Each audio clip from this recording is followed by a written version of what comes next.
Artist Space Books and Talks.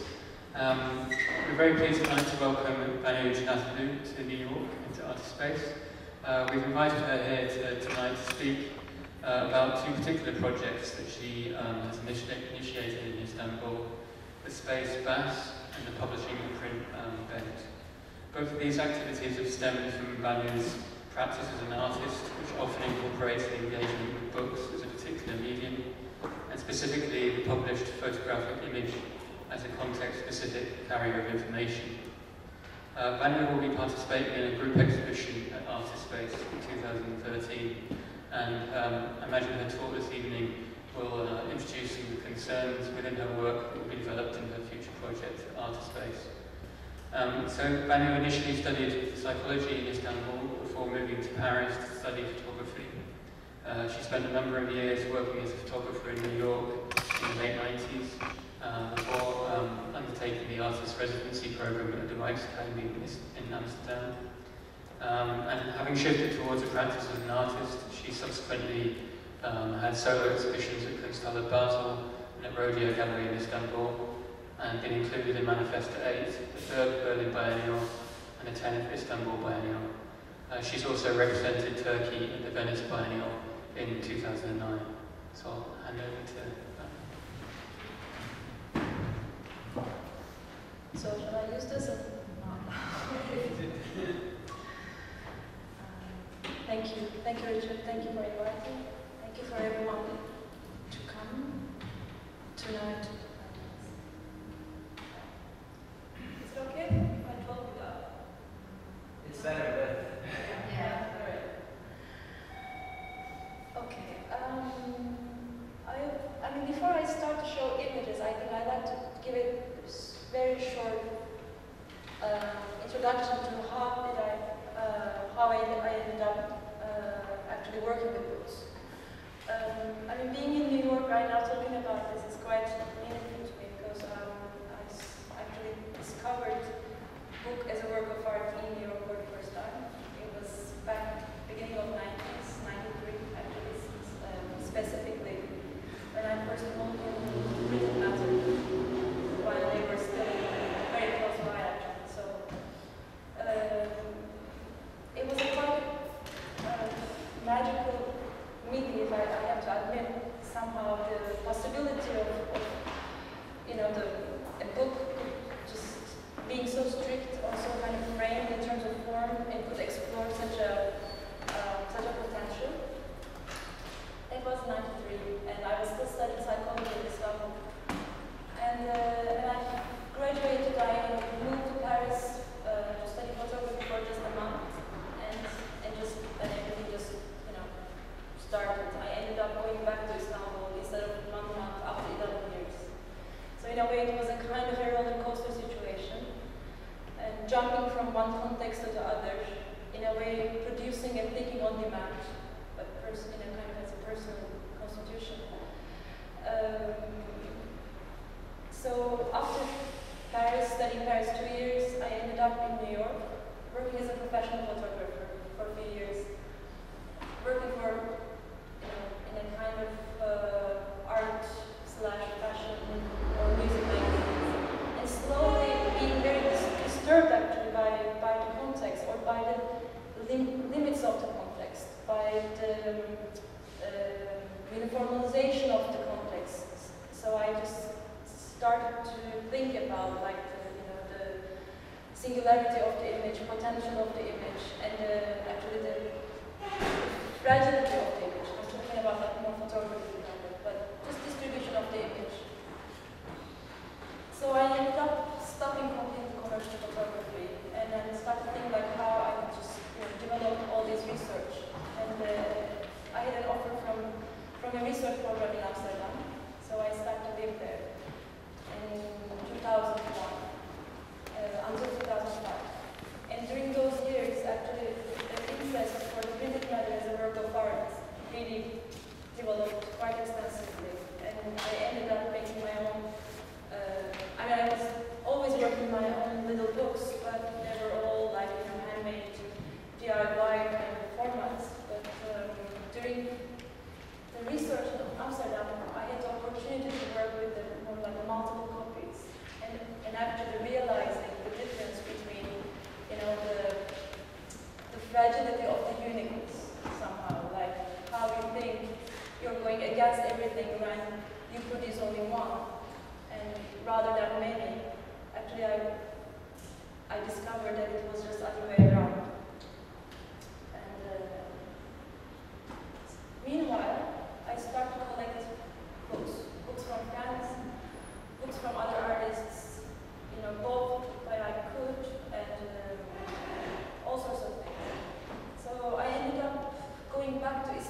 spaces, there is no collectives, like just few galleries and few institutions.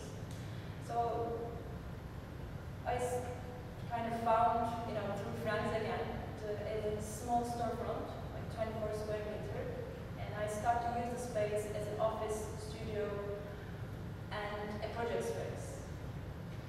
So I will go back there and show some images about that, but before that I want, I want to give a little introduction to the printed matter context in Istanbul, because we don't really have a kind of an extensive history or a tradition to work with books as work of art. Especially, from the contemporary point of view, like I'm not talking really historically, but from the contemporary point of view. So when I moved there back, I had my own little collection, about like 50 books, and I had a table at which I could display those books there, and whoever walked in this little storefront, they could just spend time with them. And meanwhile, I was just fantasizing about publishing, but it was really on the fantasy level. And slowly I started to make research about, maybe, other artists from 60s, 70s produce, the bookworks.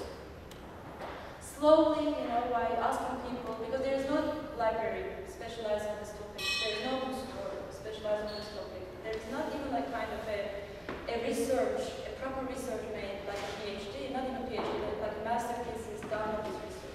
Nothing. No Turkish literature, no literature written in Turkish about artist books. So, and that was somehow the idea behind the desire to produce. Like, it was not really like the wanting to support Turkish artists, because I don't believe in this kind of a local necessity, but it was more about like, we have to encourage people to use the book space, as a space, as a workspace. It might sound naive, but in a way, you don't have to be dependent on an institution or a gallery, especially for young artists. You can do your own work, and then it's a full circulation, and, like kind of free mobility, etc. So, and we managed to produce eventually. But this work, I think it's kind of, so I'm going to give a few examples from little treasures I found after the research. And this work, actually, it's not even like conceived as an artist book. And but for my, my taste, I can put that way, it is. It is, as you can see, it is conceived in 1969.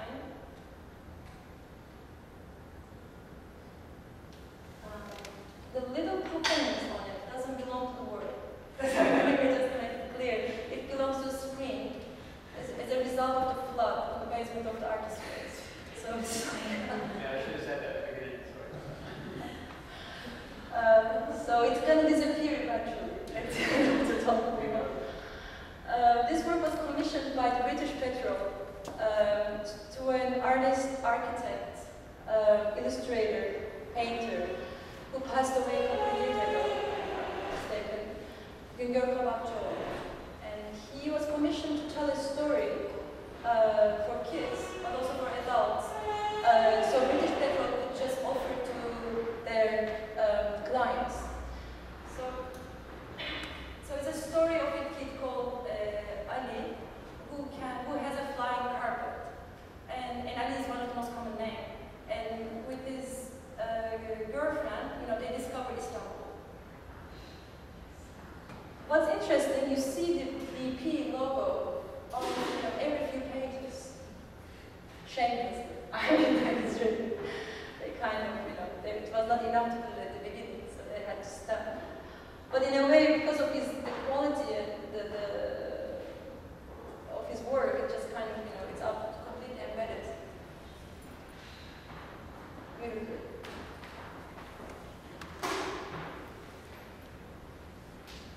So it's a very touristic, orientalist work. I think completely subverted by his work, and also it's, back then there was no really a tradition of sponsorship, because right now like the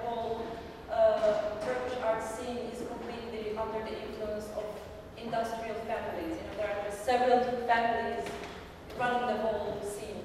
And back then, I mean, we cannot talk, we cannot really say, you know, that was the case. So Omar, sorry, I said I didn't. It's so Omar's height.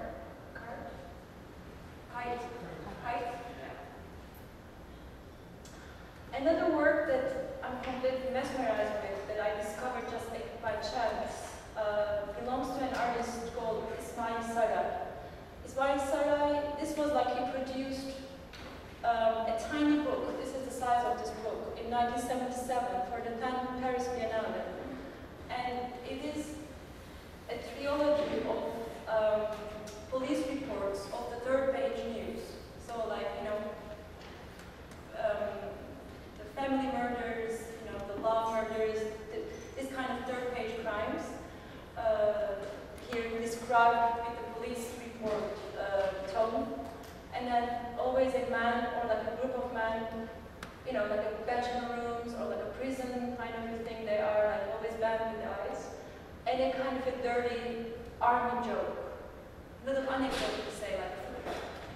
So they loop every 3 pages. You have this kind of this compilation. I mean, Ismail Saray did a series of printed matter work, always very political, but at the same time very beautiful. You know, really like touching the very hard events of Turkey. For example, this is a screen from a newspaper picture of the 1974 Labor Day, actually, if I can say even massacre, because the state made a huge crime that day, like they killed a lot of people in the riot. So there was a photograph of it like a downhill in the middle of the city, like just bodies. And this is the back of this work with curses. On the downside, you just read curses, you know, like fuck you and like son of a bitch, and etc., etc. And on the top part, it's definite descriptions of some kind of tortures. So it goes, you know, look like that. Another work he did for an exhibition, he was invited with a painting, sculpture, and institution. It was a state institution, and it was a painting note for not joining the exhibition. And it's 16 pages of the text about the autonomy of an artist. Very, very hard text, extremely rhetoric, using 4 different fonts. And he moved to England. He started an art magazine in the 80s with his girlfriend, and then he disappeared. He doesn't do art anymore, and he just completely refused to be in the system. Another very good artist, still active, dealing with artist books, it's Omar actually, because it says, how to translate it? I'm living in this day too. Even, yeah. Well, if you can come up with another good translation. Even today. Even today, I'm living. I'm living another day. So there is a kind of emphasis on even. Bugün de, like another day, but bugün de. Almost. Still, Yeah. it's happy that he's alive today also. Yeah, it's almost like the tone, like it's a lucky situation that he's alive that day, and we don't know tomorrow. That's the tone that you feel. Or it's like, I'm going to the army, for example. And these are like the books, you know, normally young girls keep it, you know, for kind of love anecdotes, etc. So there's a conflict between it's kind of the dry stamps and the whole output. And another interesting word that I discovered to a friend, Corridor. Corridor was the only male art collective which was active for 8 years. And they kind of made 8 issues of that kind of files. In each dossier, they compiled very different mediums, you know, like you had audio tape, stickers, translated theory,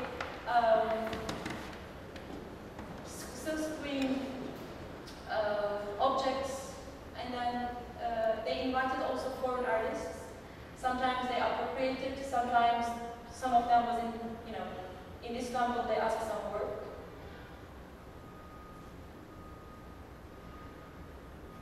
They were active between 85 and 94. And 93, or maybe 8 years. 5 men, 1 woman as a coordinator, and several guest artists. Facsmile of printing of other artists came with this dossier. Translators from Duchamp, handmade or like how to say it, not necessarily printed but handwritten editions. For example, from a philosopher. So not necessarily like artists, but also like interdisciplinary.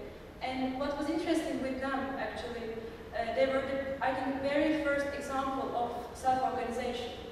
Because there was, again, they didn't ask money from a sponsorship or any funding. I mean, there's no funding anyway in Turkey. But, so they were getting money from the subscribers, early money. And then when the work was ready, they were just delivering. So, and for example, this one is an edition of 92. That means that that number, there were 92 subscribers. And that was also very interesting because it was a time that the internet was not really so common. So they were making, hardware translation and putting already like the holes and the whole system to put in a file in the big dossier. So like kind of assuming that people will collect on. So last 2 issues, they stopped the translations because it was already like beginning mid-90s. So internet was just more common and they stopped the theory, which was very demanding, time-wise and also skill-wise. So, yeah, I mean, all these books and all these works I came across during all these years. So it's not, I didn't really find them at the very beginning. So some of them, they came to me by coincidence. Some people brought it, some people donated to BAS. And so eventually I started to build a kind of an historical, very minimal, super small, modest historical collection.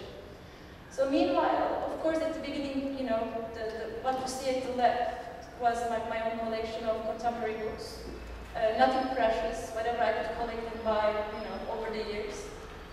And that was my studio on the right.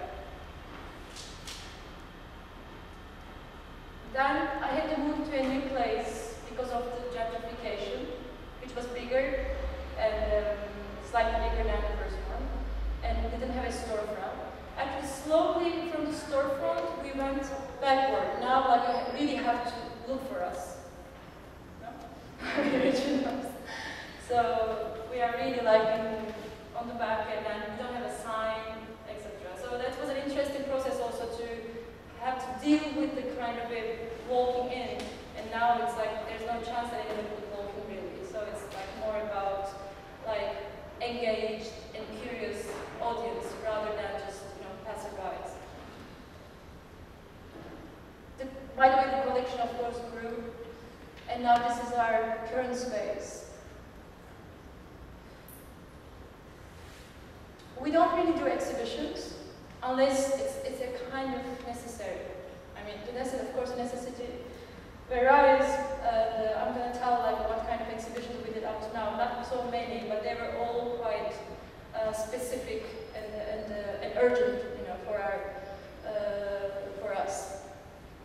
I said us, or I said a lot of time we, because I mean, at the end of the day, I'm quite alone there. I mean, I do run the space, alone. I do a lot of things alone, but we have several interns over the years, and also I collaborate with different editors, especially with one.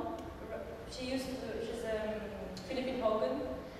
She used to live in Istanbul, Dutch artist, but she moved back to Holland. So we started the publishing project together, but also I have one-time collaborations with other editors. But in a way, at the end of the day, it's a one-person situation. This is a kind of a photograph showing all the publications we did. And this one is a more recent one. Okay, so what did we publish? We started with a quite intense, beautiful, problematic work. It was a posthumous production of an artist who died in 2003, and I found his work in a second-hand shop. And back then, I was not even living in Istanbul, I was still in Amsterdam. His name is Gül, and Armenian origin, born, grew up, died in Istanbul. Never worked or known as an artist. Survived as an actor, as like an extra, few hundred films. But he was an amazing artist, just never shared his work with the public.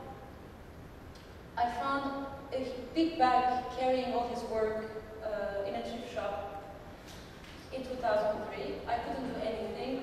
I couldn't buy. It was super expensive. I went back to Amsterdam, came back to Istanbul in 2005. The bag was still there, and the money was lower. You know, nobody was kind of interested in that bag. You know, over 2 years, so I could afford to buy it. And the bag had many photos of it.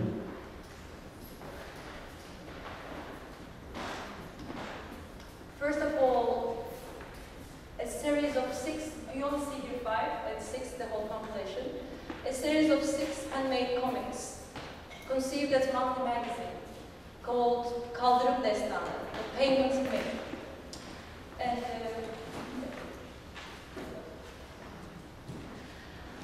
basically it's a story of a child born in the toilet and adopted by a witch. And the witch is really mean. And the story is going on between 1905 and 1972. So it kind of covers the pre-Republic period and then also then after Republic that you see intensely in the books. So the child is born in the toilet, adopted by the witch that you see, you know, at the cover of the first one. As you can see, she's super mean, she treats him terribly. Eventually he ends up killing her, even eat her, and then he starts to live on the street. And he ends up becoming, you can see that down, someone with a big mustache and long hair, like, you know, kind of contemplating, with a kind of little heeling shoes. This is a typical look of a rough guy, of a local rough guy. We call it Turkish kabadayı. And the rough guys is like an urban Robin Hood, you know, like they always protect the needy, the fragile. They don't really go with the law. And they make their own law. At the same time, they're very bold and, you know, wild. And he ends up becoming one. And that's what kind of he recalls in, you know, in the series. These are the back covers depicting the present situation, and the front covers is like when he was a child. And he really liked this down for public. You know, it's written monthly magazine on the right top right side, and it's like he followed like a magazine format. And it just like I never got the chance to publish. And in the back we had a lot of. This is it from the exhibition. In the first exhibition we did of his work at BAS, the first space of BAS in the older days. Because basically what we published, we did the Bug Smile publishing of these ones. And then it was somehow wrong to only launch the book. That's because that's what we do. Like, we never show the work on the side. We just, you know, that's the work, that's the piece, so we just only show the book. But with his piece, because he was a complete, you know, stranger for everyone, not just the art world, there was like a kind of a big chance that, you know, showing only his books, you know, could exploit like his personality and, you know, and whole potential that he could just basically generate. So that's why we had to show his other works as well. Which is you know, still is a quite strange and risky thing when you're an artist and then suddenly you end up being responsible with someone else's work. And then, of course, other invitations. So we ended up becoming his agent, kind of. Like, we showed his work in Brussels, in Berlin Biennale, he was in Documenta magazine. So, somehow he just, people wanted to see more about him. And there was a moment we said no. With Philippine anymore, we just said, we can only show it, the whole thing. We don't want to kind of make too many site-specific decisions. And so, somehow we wanted to kind of not close the situation, but kind of edit the situation. And so we didn't show his works from 2009 or 2008 on, nowhere.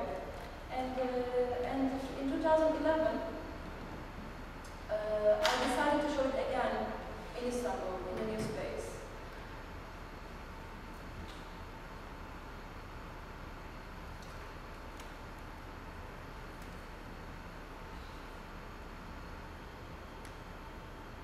That's his business card, which is very important somehow to understand actually his practice, because actually recently we realized that we try not to decide for him, but we keep deciding for him.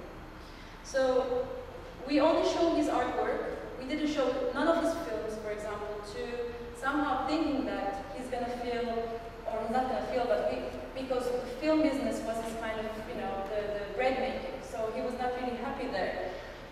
We were assuming, of course, but what else to do.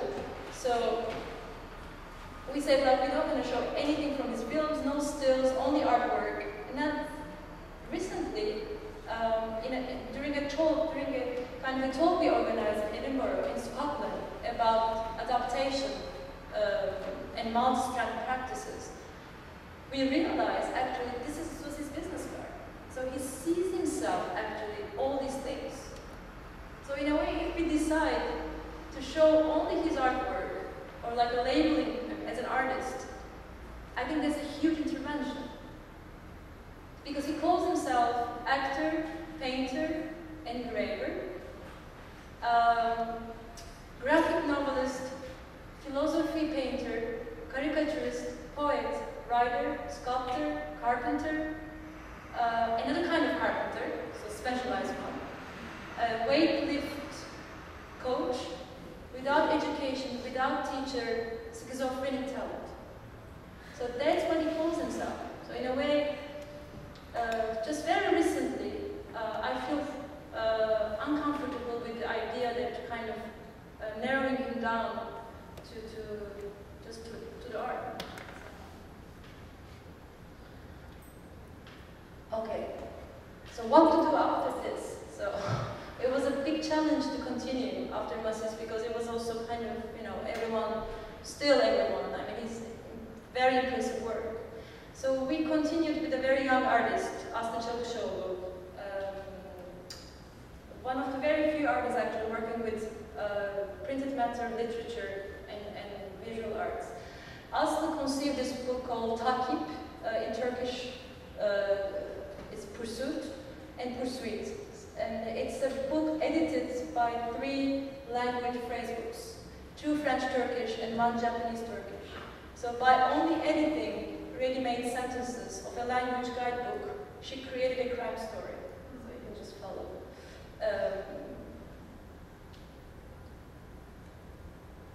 Also, it's a language phrasebook at the same time, without phonetics.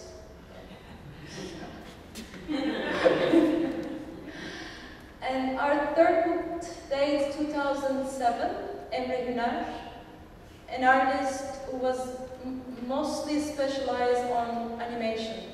And Emre, I saw a piece of him in Albania, in Tirana, in a kind of off-site show, and it was an amazing kind of underworld psychology, I think he kind of managed to create. So we were interested if you could translate that animation state of mind, a kind of sequential format. And it was one of the biggest challenges for me, personally speaking, my partner back then, Filipino, was more kind of cool with it, but for me, it was too beautiful as an idea. I mean, too beautiful and also too vague as an idea. I'm more, you will see it eventually with my own work. Aslı's work, you know, the Takip, like I need to see things more concrete and more kind of, you know, to know almost beforehand what's going to happen, you know, more or less what's going to happen at the end. And this one, until the last moment, it was vague. This is the only sold out book we have. So it shows, it's beautiful, I love it now, but it was I mean, that's also like one of the telling, if you're not a full-time publisher, and you have your own work, and also you work with other artists, what's the limit of really imposing your own opinion, or like interfering, or you say like, no, I don't like this, I'm not going to publish. I mean, can you say really this? Like we did once, but it was but he also didn't want to continue it. And the fourth book was Cevdet Erek. Did Cevdet make, I think, make something out of space? No. Yeah, possibly. So, yeah. An architect by education and a sound engineer, also has a band. Shore Scene Soundtrack. Personal guide to compose a piece of music, imitating sound of the sea, if I can be more specific, by touching a carpet. So he describes the rules, he describes the kind of carpet you need, and then he, you know, the themes, the hand positions, the themes, you know, from very simple to very complicated. So yeah, so it's a kind of anybody can do at home situation. And this book had the risk of being a gimmick, actually. But from the responses we have, it works. Yeah. These are like some shots from the openings. And then the last book we did was Kılavuz, also means guide. Also the language of the books, in a way, comes with the work. So we don't translate necessarily everything to English. Cevdet one was Turkish-English because he conceived as a kind of bilingual guide. The previous one was French-Turkish. And then the Emre one, I mean, no text or no. And the Masis, we keep it originally in Turkish. We have like an English insert in it. So it's with a little, quite a good synopsis that you can understand the story. Because the story rhymes and you cannot really translate. That's another issue actually now. We have to deal with his other work, another work of him, to all this, you know, questions about translation. You know, it becomes totally a new work, I mean, as we all know. And this work also is only fully in Turkish, purposefully, with little colorful maps of Turkey on the cover. It's a compilation of school tests. It's like SATs, basically, that we have in Turkey in different levels of schools. So it's an artist collective called Atıl Kunst, 3 ladies. They are all artists from different generations, but they also perform as a collective. And they really deal with the everyday information distribution. And they compiled questions that decontextualize first the question from the original textbooks, and then they made a kind of a subjective order of those questions. And at the end of the book, that I don't have a picture here, there is an interesting, actually a very performative and also factual index that you see which word, which term, how frequently it has been kind of repeated on the compilation. So you understand the state of mind behind those questions. This is like some shots from the installations.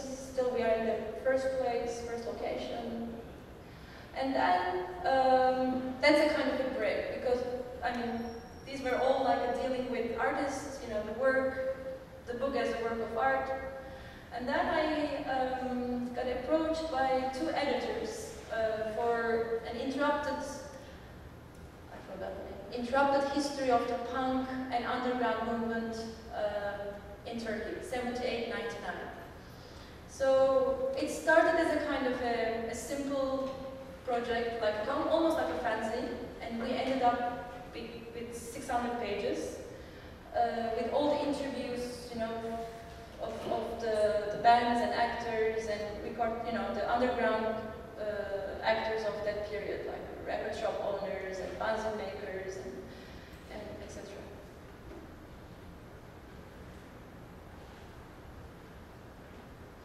Then we did several events, you know, the Berlin Biennale. We invited people from different cities, like this is the temporary services from Chicago. This was a one-night stand in Berlin Biennale, like it was an event for one night that artists dealing with printed matter as autonomous works, selling, giving away, talking about their work.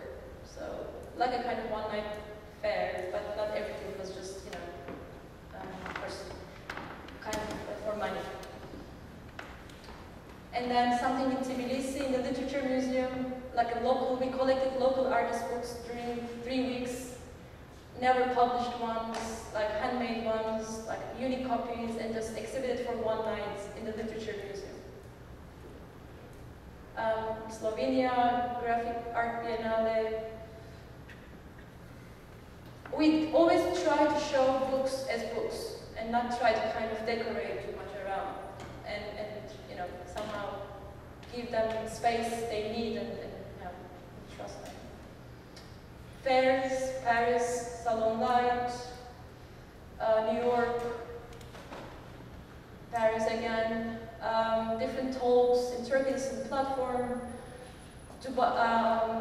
We collaborated with the Bidum Library when they first kind of started. Tiffany is here, she's gonna come. I hosted, you know, book lounges. These are like more like guest situations. We don't really produce. We kind of, people approach us, you know, they want to host their book lounge in the space, and then if we don't hate the project in general, I say yes. This is a kind of a long-distance project we did with the BART curatorial program. It's an artist, Yasemin Özcan, from Istanbul. She made it a postcard. It's a political world map. So the idea was, the artist was not going to go there, so it was a kind of a not mail art really, but it should be a kind of a work you could be able to produce when the artist was not in the context.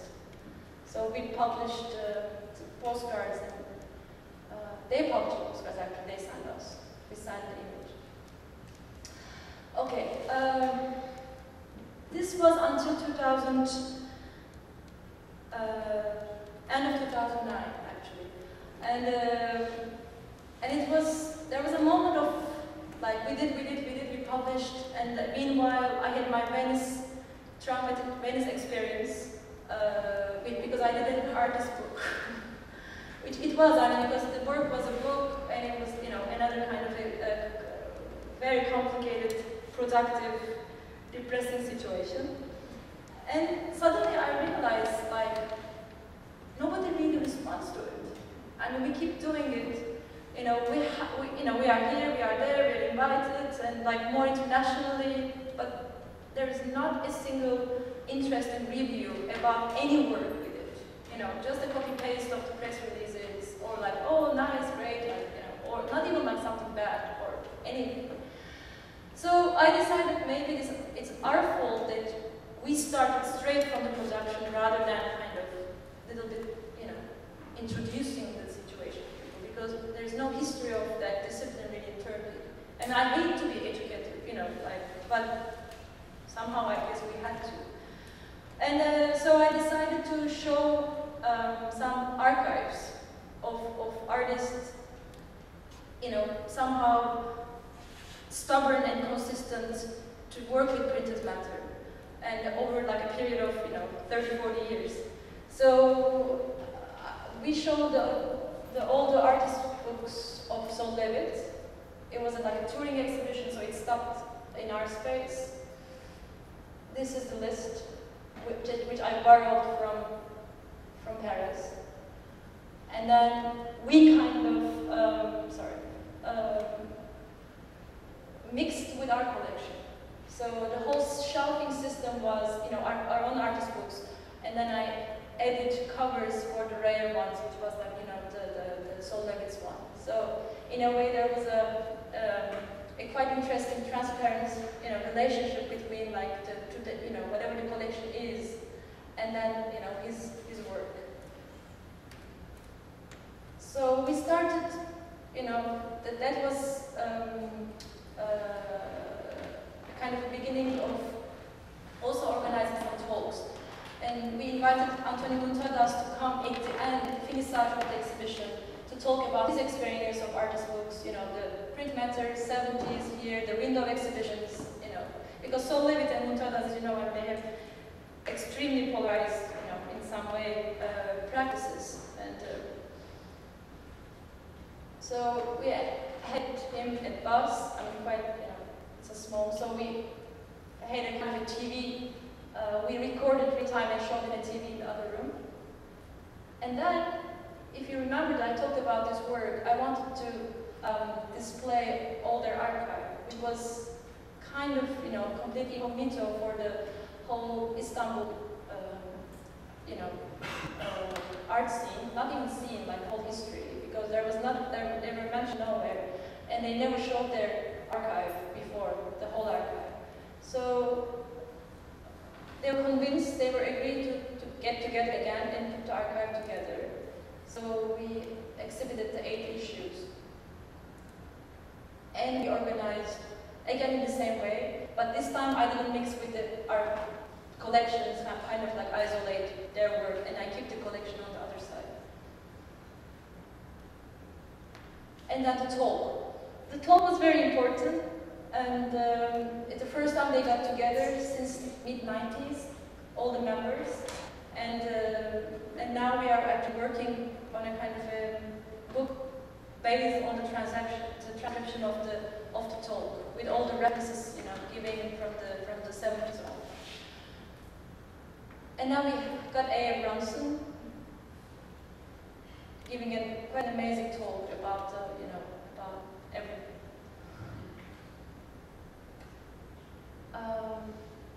I guess, yeah, what is that? I can have some questions, or I can relate. I have a few words that I wrote within my practice that I relate to somehow, not to BAS, but all that, compiling, archiving, putting together, editing, and yeah. You maybe talk about catalog and the next project. I think that's an interesting way of situating. Okay, then I'll jump this one. Yeah.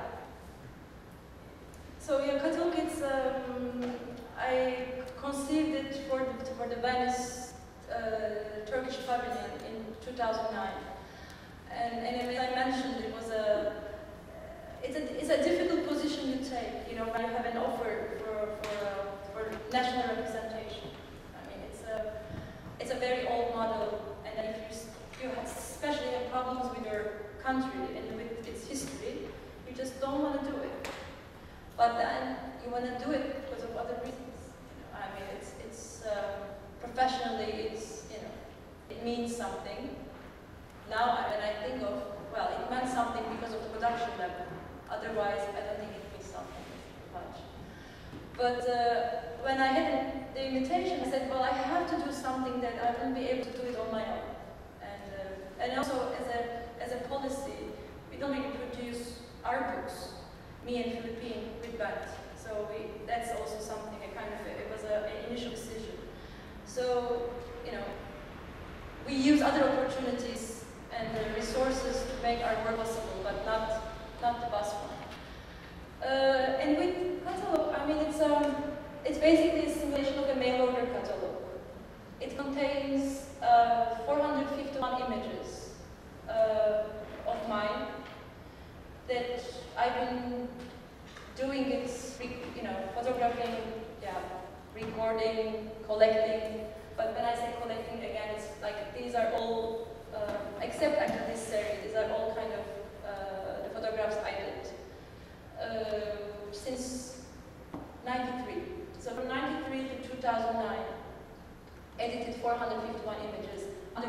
categories. So categories are quite subjectively labeled: love, exploit, composition, adjustment, etc. And what you see on the right top corner is the first three letters of the categories, like negotiation, caution, and I mean, so yeah, maybe it's nice to say how it was kind of installed. So, you know, that's a kind of a problem of photography, you know? I mean, especially when you don't really specify the context, the image stays alone, and then suddenly, like, I mean, there is this potential of that ambiguity, which I'm interested in, you know? Like, there is this kind of tension between, like, what that image come from, basically. But when you see 1,000 pages book, suddenly, I mean, not suddenly, but predictably, it becomes a kind of a random pattern, you know, so it's very hard to keep the audience interest kind of engaged. So I wanted, first of all, for that reason. Second of all, for the kind of, you know, to comment on the whole thing of the Venice myth, I wanted to distribute these photographs during the Venice Biennale for free. So I offered the audience, you know, the possibility of choosing anything they want based on the codes, and they could just mark on the little, like this, on the little forms.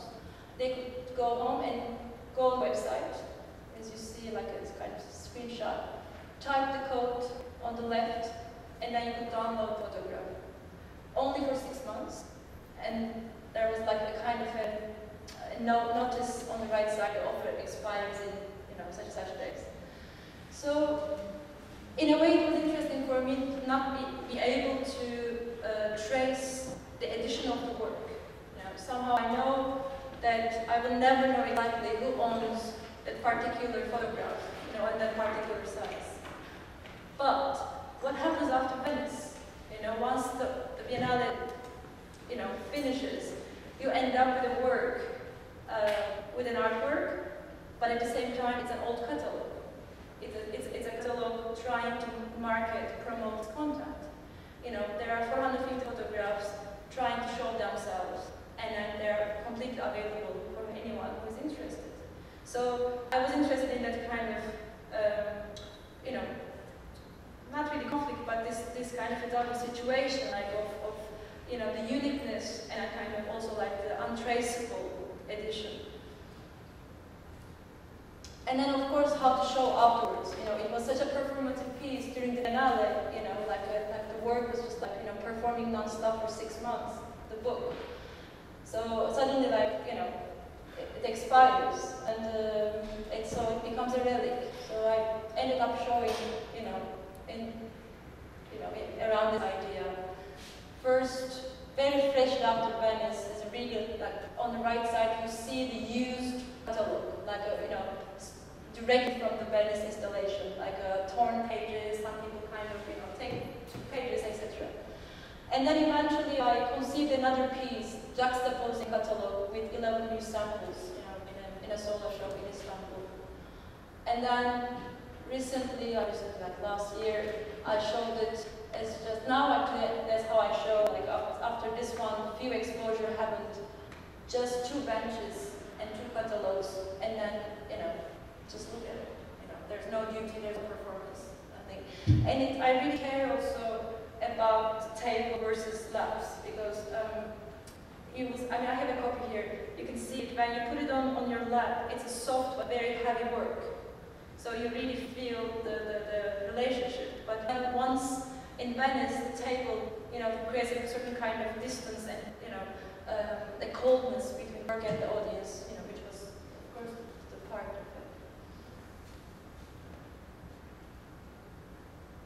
it. Another work which is about like a kind of, I mean, this catalog, if I can say, it's about, you know, super personal, subjective, from the one to the many, you know, kind of distribute something which was not there, out there to people that they don't necessarily This is a kind of a circus, people have very short attention. And this work, it's about newspapers. So I did up to now 4 editions, and it's about collecting newspapers, which is a very normal, ephemeral material available for anyone, junk after one day.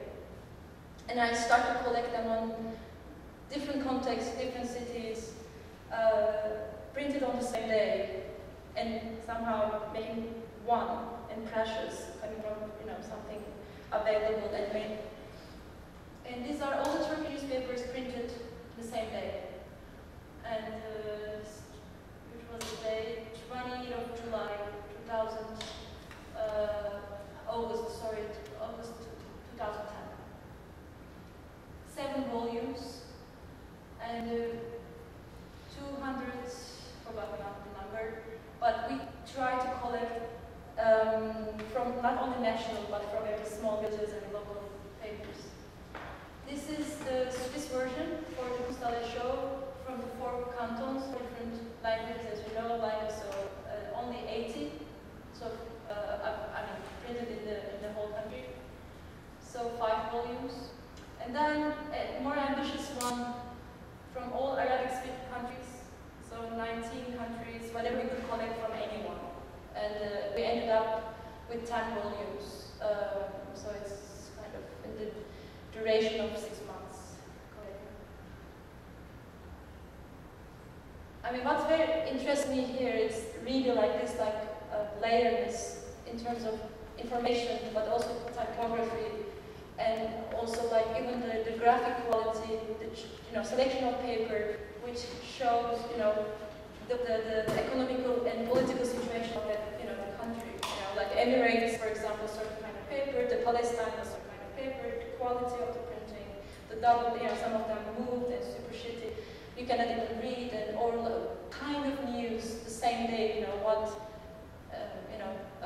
In this case, many nations, but in Turkish version was like one nation is interested in the same day, or what's matters, really on that particular point in time. That's our and this is the latest work, like just 2 months old, the Cyprus, the island of Cyprus, all the newspapers printed in Cyprus, the Greek, Turkish, and the British ones.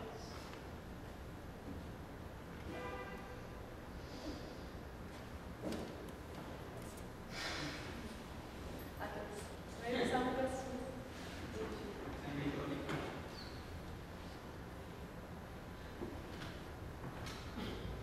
So when do you start the newspaper? The collecting? 2010. 2010.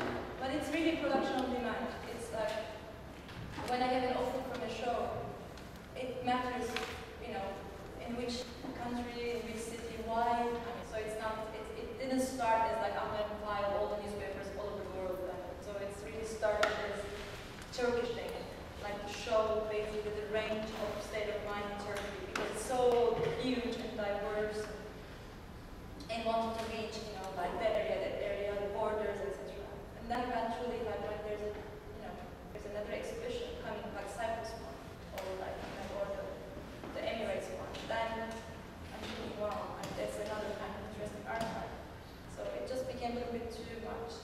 And it's not like the entire newspaper. Entire newspaper. So each volume is one entire newspaper, then another. No, it's alphabetical order. So basically, all newspapers printed that day, whatever we have an access, of course. Whatever, because we follow a certain database, but also you can have an access. For example, we have one newspaper from Yemen, because that, was a war situation, somebody could just bring one. So how I lay out is alphabetical order. So you have suddenly 6 al-hayat from different countries on top of each other. Bound together, which is another kind of something that interested me, like this kind of, they're forced to be together, and they were not supposed to be together. So it's this kind of juxtaposition, because in the libraries you can look at the newspaper results of the same day, but they're always separate. Have you had any issue from the publishers of the newspapers at all, or? No, not yet. After creation.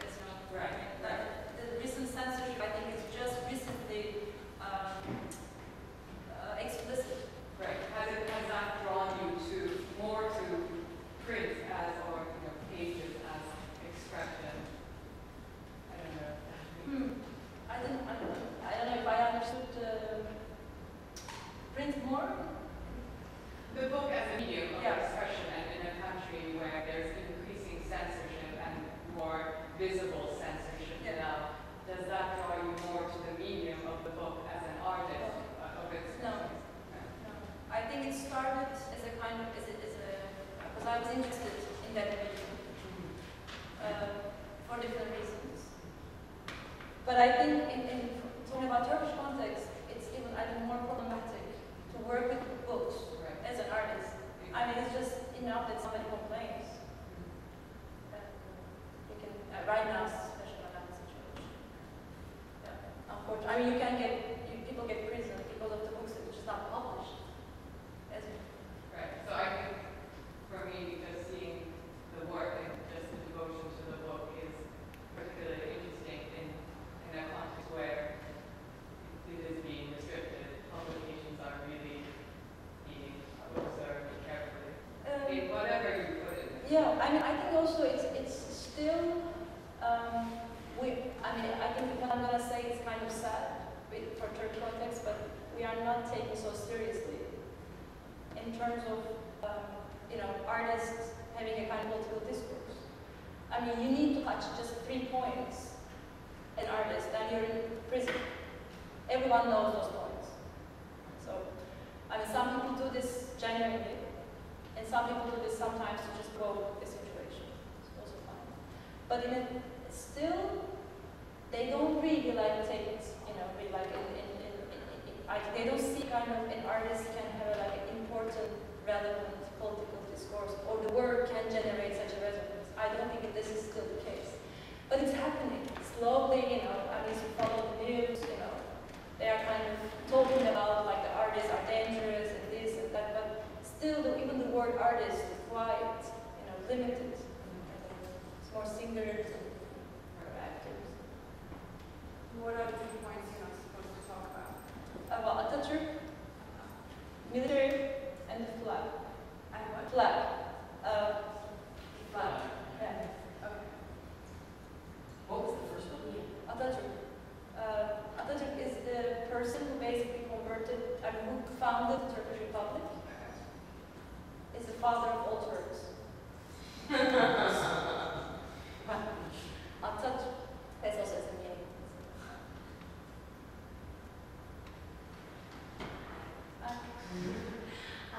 I have a question with how you were saying that BAS, we usually just want to show the book as a book and not kind of make an installation about it. And, with your own work, how the book from that extent becomes another installation. And so I'm just interested how the book as object. And, you mentioned it a little, but I think it's interesting that it over time, it kind of changes depending on the context of how you install it and how you think about those movements. It does. I mean, it does, as you said, every time. Every site-specific display, changes its meaning. But I try to think and conceive or entrust the book as an object first. But all together with its kind of conceptual content, So it's, in a way, objectify it, over-objectify it, also is problematic. So in a way, I try to find a balance. I mean, this is an example. This is a table just I borrowed from the office of the municipality, because the institution belongs to the municipality of Nicosia. And everyday chairs that they use. So, I mean, of course, you can go, buy this and that, but at the same time, it is still functional, is objectified, and it should not kind of overload the book as a kind of, not too much decoration, not too much supporting material. That's what I kind of have problems with. And most of the time with BAS also, we have people that we are showing, they want to show extra drawings. And I don't believe in the kind of help of that to understand the work. We have to kind of trust the work. If we conceive it as an independent piece, it should communicate. Or it should not communicate. If there's a,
raise several issues through Mas's work, because there is something called what we call excavation and midad.